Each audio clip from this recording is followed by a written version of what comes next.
Hi friends, വലിയ serious സ്റ്റോറീസിലേക്ക് സ്വാഗതം. അപ്പോൾ നമുക്ക് ഇന്നത്തെ പത്രമായിട്ട് നോക്കി നോക്കാം കേട്ടോ.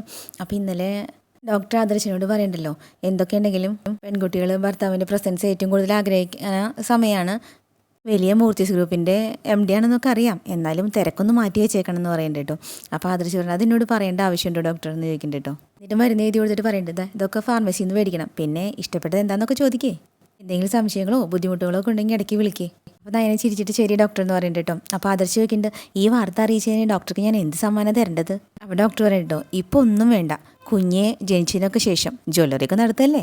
ഇപ്പോഴത്തെ സ്വർണ്ണത്തിൻ്റെ വില കേട്ടിട്ടേ ഞങ്ങൾ ഡോക്ടേഴ്സ് പോലും മൂക്കത്ത് വിരൽ വെച്ചാൽ നിൽക്കണേ, അതുകൊണ്ട് അങ്ങനെ എന്തെങ്കിലും ആവശ്യപ്പെടാം. അപ്പോൾ ആദർശ് നയനെ പരസ്പരം നോക്കി ചിരിക്കുന്നുണ്ട് കേട്ടോ. ആദർശ് അപ്പോഴും കൈ വിട്ടിട്ടില്ല കേട്ടോ നയനയുടെ. എന്നിട്ട് പറയണ്ടേ, എന്തായാലും കുഴപ്പമില്ല, ചോദിക്കുന്ന സമയത്ത് ഇവിടെ എത്തിയിരിക്കും. എന്നിട്ട് രണ്ടുപേരും തിരിച്ചു പോരാൻ കേട്ടോ. അപ്പോൾ ഒരു കടയുടെ മുമ്പിൽ വെച്ചിട്ട് നിർത്തിയിട്ട് ആദർശ് പോയിട്ട് ആപ്പിൾ, മുന്തിരി, ഓറഞ്ച്, പേരയ്ക്ക ഒക്കെ 2 കിലോ എടുത്തോന്ന് പറയുന്നുണ്ട്. അപ്പം നയനെ ചിരിച്ചിട്ട് ഇറങ്ങി വന്നിട്ട് ചോദിക്കുന്നത് എന്തായി വാങ്ങുന്നതെന്ന് ചോദിക്കുന്നുണ്ട് കേട്ടോ. അപ്പോൾ പറയുന്നുണ്ട് പൈനാപ്പിളും പപ്പായ ഒഴിച്ചിട്ട് ബാക്കിയൊക്കെ വാങ്ങുന്നുണ്ട്. അപ്പം നയനെ പറയുന്നുണ്ട്, ഇതൊക്കെ ഞാൻ തന്നെയല്ലേ ആദർശേട്ടാ കഴിക്കേണ്ടത്, 1-2 ഐറ്റം എന്ന് മേടിച്ചാൽ പോരെ? അതൊന്നും പോരാ, എല്ലാം ഇടയ്ക്കിടയ്ക്ക് കഴിക്കണം, ഫ്രൂട്ട്സ് നന്നായി കഴിക്കണം എന്നല്ലേ ഡോക്ടർ പറഞ്ഞത്? ഈ വർത്തമാനം കേട്ടിട്ട് കടക്കാരൻ ചോദിക്കുന്നുണ്ട് കേട്ടോ, ഭാര്യയ്ക്ക് വിശേഷം ഉണ്ടല്ലേ സാറേ എന്ന് ചോദിക്കുന്നുണ്ട്. ആ ഉണ്ട് എന്ന് പറയുന്നുണ്ട്. കടക്കാരൻ ചോദിക്കുന്നുണ്ട്, എന്നാൽ പിന്നെ പച്ചമാങ്ങയും പഴുത്ത മാങ്ങയും കൂടി എടുക്കട്ടെ എന്ന് ചോദിക്കുന്നുണ്ട് കേട്ടോ. അപ്പോൾ നയനെ പറയുന്നുണ്ട്, എനിക്ക് മാങ്ങ കഴിക്കാനൊന്നും തോന്നണില്ല. അപ്പോൾ ആദർശ് പറയേണ്ടി ചിരിച്ചിട്ട്, ചേട്ടാ അതും കൂടി 2 കിലോ വെച്ചെടുത്തോ ഇനിയിപ്പോൾ. എന്നിട്ട് അതിനെ നോക്കിയിട്ട് പറയണേ, ഇനിയിപ്പോൾ കഴിക്കാൻ തോന്നിയാലോ. എന്നിട്ട് പറയണ്ട കേട്ടോ, നിൻ്റെ മുഖത്തേ ഇപ്പം നല്ല വിളർച്ചയുണ്ട്, രക്തോട്ടമില്ലാത്ത പോലെ. അപ്പോൾ നയനെ ചിരിച്ചിട്ട് പറയണ്ട കേട്ടോ, ഇനിയിപ്പോൾ അങ്ങനെയൊക്കെ തോന്നും, പക്ഷേ എനിക്ക് ഒരു കുഴപ്പമില്ല. ആദർശ് പറയണ്ട കേട്ടോ, വിളർച്ചയുള്ളതുകൊണ്ടല്ലേ നീ തളർന്നു വീണത് എന്ന് ചോദിക്കുന്നുണ്ട് കേട്ടോ. അത് വിളർച്ച കൊണ്ടല്ല എന്ന് മനസ്സിലായില്ലേ എന്ന് ചോദിക്കുന്നുണ്ട്. നയനെ പറയണ്ട കേട്ടോ, നീ വേഗം വാ, പറയേണ്ടവരോടൊക്കെ പറയണ്ടേ എന്ന് ചോദിക്കുന്നുണ്ട് കേട്ടോ. അപ്പോൾ ആദർശ് പറയണ്ട, അവരൊക്കെ കുറച്ച് വിഷമിക്കട്ടെ, കുറച്ച് വെയിറ്റ് ചെയ്യട്ടെ എന്ന് വെച്ചാൽ അതിനുശേഷം കേൾക്കാൻ പോണ സന്തോഷ വാർത്തയല്ലേ, അവരൊക്കെ ആഗ്രഹിച്ചിരുന്ന വാർത്തയല്ലേ. അപ്പോൾ നയനെ അങ്ങനെ ചിരിക്കുന്നുണ്ട് കേട്ടോ. അപ്പോൾ ആദർശ് പറയുന്നുണ്ട്, അതുകൊണ്ട് നമ്മൾ ഇനി ഹോട്ടലിൽ നിന്ന് ഫുഡൊക്കെ കഴിച്ചിട്ടേ പോകണുള്ളൂ. അയ്യോ അത് വേണോ എന്ന് ചോദിക്കണ്ട കേട്ടോ. വേണം. ഈ സമയം അനന്തപുരിയിലാണെങ്കിൽ ദേവയാനിക്ക് യാതൊരു സമാധാനവും ഇല്ലാണ്ട് ഇങ്ങനെ പുറത്തേക്ക് തന്നെ നോക്കിയിരിക്കുകയാണ് കേട്ടോ. ആകെ ടെൻഷനാണ്. അപ്പോഴാണ് കേട്ടോ നമ്മുടെ ജലജമ്മയുടെ ഇറങ്ങി വരവ്. ജലജമ്മ വന്നിട്ട് ഇങ്ങനെ ദേവയാനി നോക്കിയിട്ട് ഒരു ആദ്യം മുഖഭാവത്തിൽ നിൽക്കുന്നുണ്ട്, ദേഷ്യം വന്നൊരു മുഖഭാവത്തിൽ. ആകെ ഒന്ന് ഒഴിഞ്ഞ് നോക്കുന്നുണ്ട് കേട്ടോ ദേവയാൻ്റെ ഇരിപ്പും ഭാവമൊക്കെ കണ്ടിട്ട്. എന്നിട്ട് പറയാണ്, എന്നിട്ട് മനസ്സിൽ പറയാം, ഇവൾക്കും അച്ഛന് വന്ന പോലെ എന്തെങ്കിലും രോഗം വന്നാൽ മതിയായിരുന്നു. പകുതി കരൾ പോയവളുടെ ബാക്കി കരളും കൂടി കേടായിരുന്നെങ്കിൽ മിക്കവാറും അവളുടെ കാര്യത്തിലൊരു തീരുമാനമായേനെ. എന്നിട്ട് പെട്ടെന്ന് മുഖഭാവമൊക്കെ മാറ്റിയിട്ട് നല്ല സ്നേഹത്തിൽ ദേവേൻ്റെ അടുത്തിട്ട് വന്നിട്ട് വിളിക്കുന്നുണ്ട്, ഏടത്തി ഇങ്ങനെ വിഷമിച്ചാലോ, ഒന്നും സംഭവിക്കില്ല, എന്തെങ്കിലും ഭക്ഷണം കഴിച്ചതിൻ്റെയൊക്കെ ആയിരിക്കും. അവളുടെ വീട്ടിൽ പോയി വന്നപ്പോഴല്ലേ അവൾ ദേഹം കൊഴിഞ്ഞു വീണത്. കനകനി എന്തൊക്കെ ഉണ്ടാക്കി കൊടുത്തതെന്ന് ആർക്കറിയാം. അത് കേൾക്കുമ്പോൾ ദേവേനിക്ക് ഭയങ്കരമായിട്ട് ദേഷ്യം വന്നിട്ടോ. ചാടി എനിക്കോട് നിർത്ത് എന്ന് പറഞ്ഞിട്ട്. എന്നിട്ട് പറയുന്നുണ്ട്, സ്വന്തം മക്കൾക്ക് അമ്മമാർ നല്ല ഭക്ഷണം മാത്രമേ ഉണ്ടാക്കി കൊടുക്കൂ. അപ്പോൾ ജലജ പെട്ടെന്ന് പറയണം കേട്ടോ, അയ്യോ ഞാനും അത് തന്നെയല്ലേ പറഞ്ഞത്, നല്ല ഭക്ഷണമായിരിക്കും ഒരുക്കി കൊടുത്തത്, പക്ഷേ അത് ഒരുപാടങ്ങ് കഴിച്ചു കാണുന്നു അതിനാ. അല്ലെങ്കിലും ഇഷ്ടപ്പെട്ട ഭക്ഷണം കണ്ടു കഴിഞ്ഞാലേ അവൾക്കൊരു തരം ആർത്തിയാണ്. കൂടി കേട്ടപ്പോൾ ദേവേനിക്ക് വല്ലാതെ ദേഷ്യം വന്നു കേട്ടോ. ദേവേനി പറഞ്ഞു, നീ ഒന്ന് പോയേ ജലജ, ആഹാരം വളരെ മിതമായിട്ട് കഴിക്കുന്ന മോളാ നയനമോള്. അപ്പോൾ ജലജ പോകണില്ല. ജലജ പറയാം, അപ്പം പക്ഷേ വീട്ടിൽ പോയപ്പോഴേ അമിതമായിട്ട് കഴിച്ചിട്ടുണ്ടാവും. ഇത് ജലജ പറയണ്ട കേട്ടോ, ഇതൊന്നും വലിയ കാര്യമായിരിക്കത്തില്ല, ചെറിയ എന്തെങ്കിലും മരുന്ന് കഴിച്ചാൽ മാറാവുന്നതേ ഉള്ളൂ. ഇതൊന്നും കേട്ടും ദേവേനിക്ക് സമാധാനമില്ല കേട്ടോ. ദേവേനി പിന്നെ വാതിലിലേക്ക് തന്നെ നോക്കി നിൽക്കുകയാണ്. അപ്പോൾ ജലജ പിന്നിൽ നിന്നിട്ട് പറയട്ടെ, ഇവൾ കുറേ നാളായിട്ട് മരുമോളിനെ കൈവെള്ളയിൽ കൊണ്ട് നടക്കുക, അവൾക്ക് കാര്യമായിട്ട് എന്തെങ്കിലും രോഗം ഉണ്ടായിരുന്നെങ്കിൽ ഇവൾ മനസ്സറിഞ്ഞ് കരയണതൊന്ന് കാണായിരുന്നു. കുറേ കാലമായി അങ്ങനെ ഒരു കരച്ചിൽ കണ്ടിട്ട്. അതും പറഞ്ഞ് സൈഡിൽ നിന്നിട്ട് ദേവേനെ ഇങ്ങനെ നോക്കിക്കൊണ്ടിരിക്കുകയാണ് കേട്ടോ ജലജ. ദേവേൻ്റെ നിപ്പും മട്ടും കണ്ടു കഴിഞ്ഞാൽ ദേവേനെ എപ്പോഴാണ് തളർന്നു വീഴുകയെന്ന് അറിയില്ല. നിൽക്കുകയാണ് ദേവേനയുടെ നിപ്പ്. ഈ സമയം ആദർശ് നയനി വണ്ടിയിൽ വന്നുകൊണ്ടിരിക്കുകയാണ് കേട്ടോ. അപ്പോൾ ആദർശിന് ഭയങ്കര സന്തോഷത്തിലിരിക്കുകയാണ്. അപ്പോൾ നയനെ ചോദിക്കുന്നുണ്ട്, അതെ എൻ്റെ വീടിൻ്റെ മുമ്പ് കൂടെ അല്ലേ നമ്മൾ പോണേ, അപ്പോൾ ആദ്യം അവിടെ കയറി വിവരം പറഞ്ഞിട്ട് പോയാൽ മതിയോ എന്ന് ചോദിക്കുന്നുണ്ട് കേട്ടോ. അപ്പോൾ ആദർശ് പറയുന്നത്, മതി, അത് ഞാൻ അങ്ങോട്ട് പറയാൻ വരികയായിരുന്നു, എൻ്റെ അമ്മയ്ക്ക് കുറച്ചുകൂടെ കാത്തിരിക്കേണ്ടി വരും, എന്നാലും കുഴപ്പമില്ല. പക്ഷേ അവിടെ പോയിട്ട് ഈ സന്തോഷം പറയുമ്പോഴേ നിൻ്റെ അമ്മ സന്തോഷം സഹിക്കാൻ വയ്യാതെ എന്തെങ്കിലുമൊക്കെ ഉണ്ടാക്കി തരാമെന്ന് പറയും, പക്ഷെ അതിപ്പോൾ വേണ്ടെന്ന് പറയണം, എന്നിട്ട് പെട്ടെന്ന് വീട്ടിലേക്ക് പോകണം. അപ്പോൾ നയനെ ചിരിച്ചിട്ട് പറയണ്ട കേട്ടോ, അതെനിക്കറിയാലോ, അല്ല നിനക്ക് നീ എന്തെങ്കിലും വേണമെന്ന് ചോദിക്കണ്ട കേട്ടോ. അപ്പോൾ നയന പറയേണ്ടത്, എനിക്കൊന്നും വേണ്ട, എത്തേണ്ട അടുത്ത് പെട്ടെന്നൊന്ന് എത്തിയാൽ മതി. അപ്പോൾ ആദർശ് പറയേണ്ടത്, സാധാരണ ഈ സമയത്ത് പെൺകുട്ടികൾ ആവശ്യമില്ലാത്ത കാര്യങ്ങളൊക്കെ ചോദിക്കാറുണ്ട്, പിന്നെ ഇവിടെ നമ്മൾ സ്വർണ്ണ ബിസിനസ്സുകാരായതുകൊണ്ട് അത് ചോദിക്കില്ല, അങ്ങനെ ഒരു ഭാഗ്യമുണ്ട്. അപ്പോൾ നയനതൊക്കെ കേട്ട് ചിരിച്ചിരിക്കുക കേട്ടോ. എന്നിട്ട് പറയുന്നുണ്ട്, അല്ലെങ്കിൽ എനിക്ക് സ്വർണ്ണത്തോട് വലിയ താല്പര്യമൊന്നുമില്ലല്ലോ. അപ്പോൾ ആദർശ് പറയുന്നുണ്ട്, ഞാൻ കിരണിനോടും കല്യാണിയോടും ഈ കാര്യമൊന്നും വിളിച്ചു പറഞ്ഞിട്ടില്ല, പറഞ്ഞു കഴിഞ്ഞാൽ ഇന്ന് തന്നെ പാർട്ടി വേണമെന്ന് പറയും. അപ്പോൾ നയന പറയുന്നുണ്ട് കേട്ടോ, അവരൊരു പാർട്ടിയുടെ മൂഡിലൊന്നുമല്ല, ഗംഗാപ്രസാദ് ജയിലിൽ ചാടിയോണ്ട് അവരൊക്കെ ടെൻഷനില്ല, പിന്നെ കല്യാണിയുടെ ഹൃദയം തകർന്നിരിക്കുന്ന സമയം കൂടിയല്ലേ ഇത്. അപ്പോൾ ആദർശ് പറയുന്നുണ്ട് കേട്ടോ, എന്നാലും പറയാനുള്ളവരോടൊക്കെ പറയണം, അങ്ങനെ പറയണതേ അവർക്കൊരു സന്തോഷമാണ്. ഈ സമയത്താണെങ്കിൽ നമ്മുടെ നവ്യ നന്ദുട്ടിനോട് പറയണ്ട കേട്ടോ, നീ എന്തൊക്കെ പറഞ്ഞാലും നന്ദു, നിൻ്റെ മനസ്സിൽ അനിയുണ്ട്. നന്ദുട്ടൊന്നും മിണ്ടുന്നില്ല കേട്ടോ, അച്ഛൻ ഇങ്ങനെ നോക്കുന്നുണ്ട് നന്ദുട്ടനെ. അപ്പോൾ നവ്യ പറയുന്നുണ്ട്, CI ആളൊരു ഫ്രോഡാ, സമ്മതിച്ചു, പക്ഷേ ഇനിയൊരു നല്ല ബന്ധം നിനക്ക് വന്നു കഴിഞ്ഞാലും നീ അവസാന നിമിഷം അതെങ്ങനെയെങ്കിലും പൊളിക്കാൻ നോക്കൂ. പുള്ളിക്ക് അത് കേട്ട് കനകാമ്മ അങ്ങോട്ട് വന്നു കേട്ടോ. എന്നിട്ട് പറയണ്ട, അയ്യടാ ഇവളങ്ങനെ ഒന്ന് പൊളിച്ച് നോക്കട്ടെ, അപ്പോൾ അവൾ പലതിനും സാക്ഷിയാകേണ്ടി വരും. കയ്യിൽ മോരുണ്ട് കേട്ടോ. എന്നിട്ട് പറയണ്ട, കുടിക്ക്, നിനക്ക് ഇഷ്ടമുള്ള പോലെ പൊള്ളിയാത്ത മോരാ. അപ്പം നന്നിട്ട് പറയണ്ട കേട്ടോ, ഇനി കുറച്ച് നാളത്തേക്ക് കല്യാണം എന്നൊക്കെ പറഞ്ഞു തന്നെ ശല്യം ചെയ്യല്ലമ്മേ, ഞാൻ ഇങ്ങനെ ഒന്ന് ജീവിച്ച് പോക്കോട്ടെ. അത് കേട്ടപ്പോൾ അച്ഛൻ പറയണ്ട കേട്ടോ, മക്കളുടെ എല്ലാം വിവാഹം കഴിഞ്ഞാലേ ഞങ്ങൾക്കൊരു സമാധാനം ഉണ്ടാവുള്ളൂ. നീയും അനിയും തമ്മിൽ അടുപ്പുള്ളതുകൊണ്ടാണ് ഞങ്ങൾ ഇത്രയും ധൃതി കാണിക്കണത്. അല്ലെങ്കിൽ പിന്നെ എല്ലാം നിൻ്റെ ഇഷ്ടത്തിന് വിട്ടേനെ. ഇതങ്ങനെ വിടാൻ പറ്റില്ല. അപ്പം നവ്യ പറയണ കേട്ടോ, ഇവളുടെ കോൾ ലിസ്റ്റ് ഒന്ന് എടുത്ത് നോക്കണം. അതിലൊരു ദിവസം ഒരു 10-15 കോളെങ്കിലും കാണും അനി വിളിച്ചതായിട്ട്. പറഞ്ഞോടുകൂടി കനകമ്മയുടെ ബോധം പോയി. കനകമ്മ അങ്ങോട്ട് കൂടി നോക്കട്ടാ. അതായത് നവ്യനെയും നോക്കുന്നുണ്ട്, ഒപ്പം നന്ദോട്ടനെയും നോക്കുന്നുണ്ട്. നന്ദോട്ട് അത് പെട്ടു എന്നുള്ള അവസ്ഥയിലിരിക്കുകയാണ്. എന്നിട്ട് ചോദിക്കുന്നുണ്ട്, അതെങ്ങനെ കണ്ടുപിടിക്കും? ഇവള് പേര് മാറ്റിയിട്ടായിരിക്കുമല്ലോ നമ്പർ സേവ് ചെയ്തിരിക്കണത്. അപ്പം നന്ദോട്ട് ചോദിക്കട്ടെ കേട്ടോ, എനിക്ക് അനിയായിട്ട് സംസാരിക്കണേൽ എന്താണ് അമ്മ വിലക്കുള്ളത്? അങ്ങനെ സംസാരിക്കുന്നത് തെറ്റാണോ? ഞങ്ങൾ ബന്ധുക്കൾ എന്നതിലുപരി അവൻ എൻ്റെ നല്ലൊരു സുഹൃത്താണ്.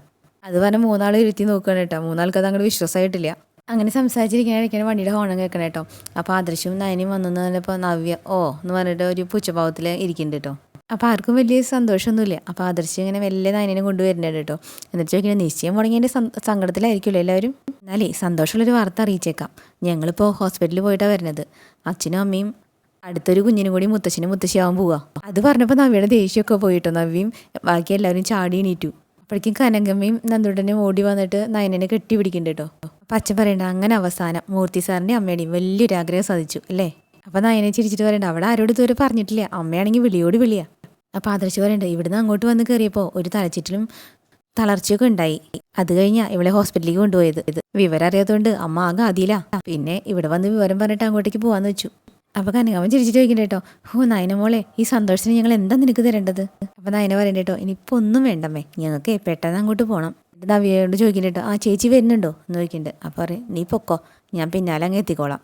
അപ്പോൾ നന്ദുട്ടൻ ചോദിക്കണ്ട കേട്ടോ, അത് എന്തൊരു പോക്കാ നയനേച്ചി എന്ന് ചോദിക്കുന്നുണ്ട്. പോണടി, ദേ അമ്മ ഇപ്പം തന്നെ 4-5 പ്രാവശ്യം വിളിച്ചു. നേരിട്ട് ഈ വാർത്ത അറിയിക്കണം എന്ന് പറഞ്ഞാൽ ഫോണിലൂടെ ഒന്നും പറയാതിരിക്കുന്നത്. അപ്പോൾ എന്നാൽ ഞങ്ങൾ പോയിട്ട് വരാമെന്ന് പറയുന്നുണ്ട് കേട്ടോ ആദർശ്. അപ്പോൾ ആദർശിനെ കൈ പിടിച്ചിട്ട് പറയുന്നുണ്ട് കനകമ്മ, ശരി മോനെ, സന്തോഷമായി. എന്നിട്ട് ഓടി വന്നിട്ട് എൻ്റെ അടുത്ത് പറയുന്നുണ്ട്, മോളെ ഇതേ ഇനി കുറച്ച് ദിവസത്തേക്ക് ഓടിച്ചാടിയൊന്നും നടക്കരുത്, നന്നായിട്ട് റെസ്റ്റ് എടുക്കണം. അതിനിടയ്ക്ക് നന്നിട്ട് പറഞ്ഞിട്ട്, ആദർശേട്ടാ ചിലവുണ്ടേ എന്ന് പറയുന്നുണ്ട്. പിന്നെന്താ, നീ ഫ്രീ ആകുമ്പോൾ വിളിച്ചാൽ മതി, നിനക്കുള്ള ചിലവ് ഞങ്ങൾ റെഡിയാക്കിക്കോളാം. രണ്ടുപേരും യാത്ര പറഞ്ഞിറങ്ങി കേട്ടോ. ഒരു പോണം നോക്കി നിൽക്കണം എല്ലാവരും. ദേവയാനി അപ്പോഴും കണ്ണ് നട്ട് ഇങ്ങനെ നിൽക്കണം കേട്ടോ, അവിടെ നിന്ന് ഇരിക്കുകയാണ്. അപ്പോൾ ജലജ നോക്കിക്കൊണ്ട് ഇരുന്ന് രസിക്കുകയാണ്. അതിനിടയ്ക്ക് ചോദിക്കുന്നുണ്ട്, വിളിച്ചിട്ട് എന്താ അടുത്ത ഒരു കാര്യം പറയാത്തേ? എന്താണെന്ന് എനിക്കറിയില്ല, അവൻ്റെ സംസാരത്തിലാണെങ്കിൽ വലിയ പരിഭ്രമമൊന്നുമില്ലായിരുന്നു. അത് പിന്നെ എന്നെ സന്തോഷിപ്പിക്കാൻ വേണ്ടിയിട്ട് അവൻ അങ്ങനെയും സംസാരിക്കും. ഇതിപ്പോൾ എവിടെ പോയി കിടക്കുന്നു ഒരു നിശ്ചയമില്ല. അപ്പോഴേക്കും വണ്ടിയുടെ ഹോണടി കേട്ടോ, വണ്ടി വന്ന് നിന്നിട്ടുണ്ട്. രണ്ടുപേരും ഇറങ്ങി വരികയാണ്. അപ്പോൾ ദേവയാനി വേഗം എനിക്ക് നിന്നിട്ട് ചോദിക്കുന്നുണ്ട് കേട്ടോ, എന്താടാ വിളിച്ചിട്ട് വിവരമൊന്നും പറയാതിരുന്നേ? അപ്പോൾ ആദർശ് പറയുന്നുണ്ട്, നേരിട്ട് പറയേണ്ട കാര്യങ്ങൾ നേരിട്ട് തന്നെ പറയണ്ടമ്മേ, അത് ഫോണിലൂടെ പറഞ്ഞു കഴിഞ്ഞാൽ അതിൻ്റെ ത്രില്ല് പോയില്ലേ? 3 പേരും ഇതെന്താണെന്ന് മനസ്സിലാവാണ്ട് നിൽക്കണ്ട, ജാനകിൻ്റെ ഒപ്പം. അപ്പോൾ ജലജ മനസ്സിലായിരിക്കും, ത്രില്ലോ? അപ്പോൾ ദേവയാനി ചോദിക്കുന്നുണ്ട്, എന്താടാ മോൾക്ക്?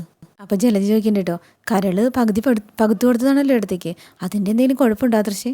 ആദർശാണെങ്കിൽ അങ്ങോട്ട് വിട്ട് പറയണമില്ല. ആദർശ് പറയണ, ആ ഇവളുടെ വയറ്റിൽ തന്നെ കുഴപ്പം. അത് കേട്ടപ്പോൾ ജലജയ്ക്ക് സന്തോഷമായി.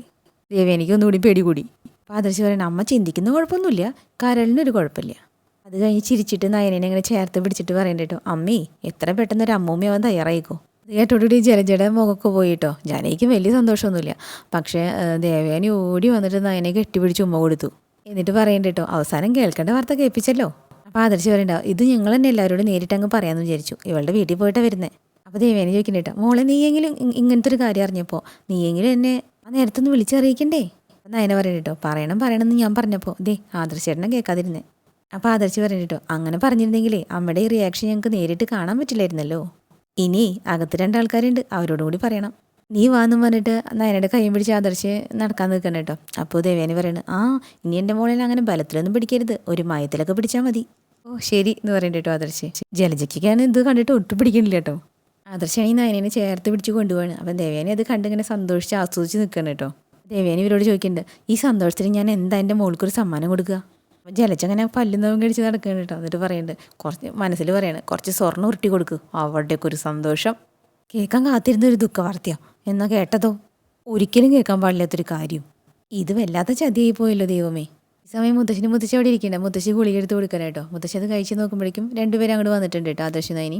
അപ്പോൾ അവരുടെ മുഖം കണ്ടപ്പോൾ മുത്തശ്ശി ചോദിക്കണ്ട കേട്ടോ, 2 ആളും വലിയ സന്തോഷത്തിലാണല്ലോ, മോൾക്ക് കുഴപ്പമൊന്നുമില്ലല്ലോ? ആ ചെറിയൊരു കുഴപ്പമുണ്ട് മുത്തശ്ശ എന്ന് പറയുന്നത് കേട്ടോ ആദർശ്. അപ്പോൾ മുത്തശ്ശിയും പരിഭ്രമിച്ച് നോക്കുന്നുണ്ട്. എന്ത് പറ്റി മോളെ ചോദിക്കണ്ട കേട്ടോ മുത്തശ്ശി. അപ്പോൾ നയന പറയുന്നുണ്ട് എന്ത് പറ്റിയെന്ന് ആദർശേട്ടൻ പറയും. അപ്പോൾ മുത്തശ്ശി രണ്ടുപേരും നോക്കുന്നുണ്ട് കേട്ടോ. എന്നിട്ട് പറയുന്നുണ്ട് രണ്ടുപേരും മുഖം കണ്ടിട്ട് കുഴപ്പമൊന്നുമില്ല എന്ന് തോന്നുന്നേ. അപ്പോൾ വീണ്ടും ആദർശ് ഒരു കുഴപ്പമുണ്ട് മുത്തശ്ശി, ഈ വീട്ടിലേക്ക് ഒരാൾ കൂടെ വരാൻ പോവാ. ഇത് കേട്ട് മുത്തശ്ശിയുടെ മുഖം ഒന്ന് തെളിഞ്ഞു കേട്ടോ മുത്തശ്ശൻ്റെ. അപ്പോൾ ആദർശ് പറയുന്നുണ്ട് മുത്തശ്ശിക്കും കുഞ്ചിക്കാനും താരാട്ട് പാടാനും ഒരാളും കൂടി വരാൻ പോവാന്ന്. അങ്ങനെ ഡോക്ടർ പറഞ്ഞതെന്ന് പറഞ്ഞിട്ട് അപ്പോഴേക്കും മുത്തശ്ശി എന്നിട്ട് വേഗം നയനെ അങ്ങനെ ചേർത്ത് പിടിക്കുന്നുണ്ട്. മുത്തശ്ശൻ്റെ വക ആദർശിന് കൺഗ്രാജുലേഷനും. എന്നിട്ട് മുത്തശ്ശൻ പറയുന്നുണ്ട് നിൻ്റെ വക ഒരു പാർട്ടി നടത്തണല്ലോടോ ആദർശേ എന്ന് പറയുന്നുണ്ട് കേട്ടോ. അപ്പോൾ പറഞ്ഞിട്ട് എത്ര പാർട്ടി വേണമെങ്കിൽ നടത്താം മുത്തശ്ശ, വീടിനകത്തെ കാറും കോളൊക്കെ നീങ്ങുന്ന തോന്നണേ. മുത്തശ്ശൻ തലയിട്ടിട്ട് ചിരിച്ചിട്ട് എന്നിട്ട് പറയേണ്ട ആദർശ് ഇപ്പോൾ എല്ലാ കാര്യങ്ങളും നമ്മൾ ആഗ്രഹിച്ച പോലെ തന്നെ നടക്കണേ. പിന്നെ അനിയിപ്പോൾ ഉള്ളതുകൊണ്ട് അവനെ കാര്യങ്ങൾക്ക് ഏൽപ്പിച്ചിട്ട് കുറച്ച് ദിവസം വേണമെങ്കിൽ എനിക്ക് മാറി നിൽക്കാനും പറ്റുമല്ലോ. അപ്പം നയനെ ചിരിച്ചിട്ട് പറയണ്ട കേട്ടോ, അതിൻ്റെ ഒന്നും ആവശ്യമില്ല, ലോകത്ത് അമ്മയാവുമ്പോൾ ആദ്യത്തെ പെണ്ണൊന്നല്ലല്ലോ ഞാൻ. അപ്പം മുത്തശ്ശൻ ചിരിച്ചിട്ട് പറയുന്നുണ്ട് പക്ഷേ ഭാര്യ സ്നേഹിക്കുന്ന എല്ലാ ഭർത്താക്കന്മാർക്കും അതൊരു പുതിയ കാര്യം തന്നെ മോളെ. ആണിന് പെണ്ണിനോടുള്ള സ്നേഹം പ്രകടിപ്പിക്കാൻ കിട്ടുന്ന ഏറ്റവും നല്ല അവസരം അത്. ആദർശ് നയനെ നോക്കിയിട്ട് ഇങ്ങനെ ആക്ഷൻ കാണിക്കുന്നുണ്ട്, കേട്ടില്ലേ എന്നുള്ള ആക്ഷൻ കാണിക്കുന്നുണ്ട് കേട്ടോ. അപ്പം മുത്തശ്ശി പറയുന്നുണ്ട് കുറേ നാളായിട്ട് ഞാനും ദേവേനെയൊക്കെ എന്താ മോൾക്ക് വിശേഷമാവാത്തതെന്ന് ചോദിച്ചുകൊണ്ടിരിക്കുകയായിരുന്നു. ഇനിയിപ്പോൾ ആ ചോദ്യത്തിൻ്റെ ആവശ്യമില്ലല്ലോ, ഇനി വിശേഷക്കാരിനെ നന്നായിട്ട് നോക്കണം എന്ന് പറഞ്ഞിട്ട് കൈ കൂപ്പിട്ടിട്ട് ആദർശ്. മുത്തശ്ശി പറയുന്നുണ്ട് മോൾക്ക് ഇഷ്ടപ്പെട്ടതൊക്കെ ഉണ്ടാക്കി തരണം, മോള് വാ എന്നും പറഞ്ഞ് നയനെ കൂട്ടിക്കൊണ്ട് പോകുന്നുണ്ട്. അപ്പോൾ മുത്തശ്ശിയുടെ പോക്ക് കണ്ടിട്ട് മുത്തശ്ശിനെ ആദർശ് നിന്ന് ചിരിക്കുകയാണ് കേട്ടോ നോക്കിയിട്ട്. അങ്ങനെയാണ് നമ്മുടെ ഇന്നത്തെ പത്രമാറ്റ് അവസാനിപ്പിച്ചിട്ടുള്ളത് കേട്ടോ. അപ്പോൾ നാളത്തെ എപ്പിസോഡായിട്ട് നാളെ വീണ്ടും വരാം. അപ്പം നമ്മുടെ ചാനൽ ഇഷ്ടപ്പെടുകയും ലൈക്ക് ചെയ്യാനും സബ് ചെയ്യാനും മറക്കല്ലേ കേട്ടോ. Okay bye.